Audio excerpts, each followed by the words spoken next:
Well, in cities across the country, just like in Philadelphia, many homeless men are in search of hope, with more men living a life without housing than women. According to statistics from the U.S. Department of Housing and Urban Development, there are nearly twice as many men without a place to live than women. Now, while the number has dropped in recent years, millions still need a helping hand. Part of the process of getting men back on their feet is providing help and life skills training. Leslie Prince is the board chair of the Clifton Sanctuary Ministries right here in Atlanta, which provides those very helpful services to men in the city. Thank you so much for coming on the show today. Thanks for having us. Absolutely, talking about this very important topic. So what programs have you found to be most effective?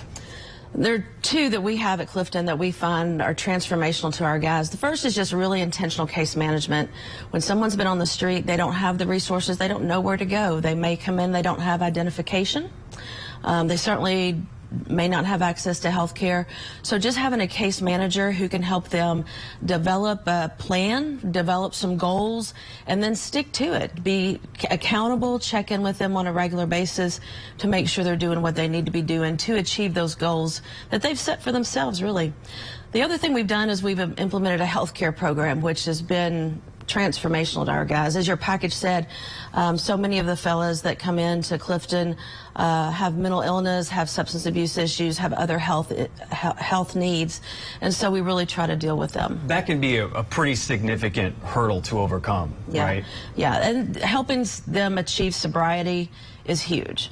So that's usually the first thing we deal with. If someone comes in and has a substance abuse issue, then we deal with that, help them get sober, give them the resources at least. Because if they don't deal with that, there's no way they can get a job and keep a job, find housing and keep housing, and it's just a vicious cycle. What type of skills are you trying to hone for the people that come to you guys? A lot of our guys are older. We serve an older population. Many of our men are have some sort of physical, mental illness. Some are living with HIV and AIDS. And so we're trying to find employment for them, to help them develop their skills that will that they can do. So sometimes if they have a disability, that's a bit of a challenge. We have a lot of guys that are in the culinary industry. We have some fellas that are in security, just any working in construction, and then we have some guys that come in and have lots of skills. You know, they have degrees, they have a master's degree. They just made some bad decisions, have some addiction issues that have derailed them. So just helping them get back on the track and, like I said, establish their goals and help them achieve them. What do you think about the terminology around this? There has been this ongoing editorial debate, like homeless people, people who are homeless, are they essentially actually just houseless without shelter over their heads? Is that important, the way we talk about this? I don't think the vernacular is important. We refer to as men who are homeless, typically. It's whatever you want it to be. And there's so much that goes around or that surrounds the homeless issue. It's not just lack of a house. It's lack of a home, lack of a life, lack of goals, lack of a lot of things. So what do you think is the biggest misconception about a person who is struggling in this capacity?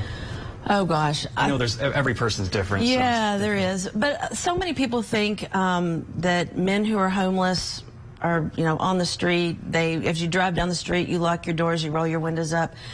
And our job as the board of directors at Clifton is to educate folks that that's not always the case. Sometimes it is, but many times it's not. And it's just many times men who have made bad choices. Maybe they had a health issue. They were living paycheck to paycheck. They had a health issue. They were in the hospital for a while. We had one fella who had a bike accident on his way to work. He was in the hospital for a month and lost his home and then was suddenly homeless. He had no other issues than this medical problem. Just one thing, and then it dominoes effect, and then you can't get back up on your feet. Wow. What inspired you to get into this line of work? Why not? You read about the homeless issues, you drive past it every day, somebody's got to do something. And so Clifton Sanctuary Ministries has been around for over 40 years. We were the first faith-based shelter in Atlanta, located in the Lake Claire neighborhood, and it's just a good place. I mean, it's the old adage, when you leave, you feel way better. They give so much to you, more than you could ever give to them, is certainly true. And so it's just like a quick message to wrap this thing up for folks at home, to people who are out there I guess, the approach or how to help someone who is experiencing homelessness? That's great. We always say, you know, people are going to panhandle, they're going to ask for $1, whatnot. If you want to, if you feel compelled, that's fine, but that's not going to solve the issue. The issue is trying to help someone get to an agency that can really help them. We are blessed in Atlanta. We have lots of agencies that are what we consider front door agencies, that have the case managers, that have the folks that can really triage the situation.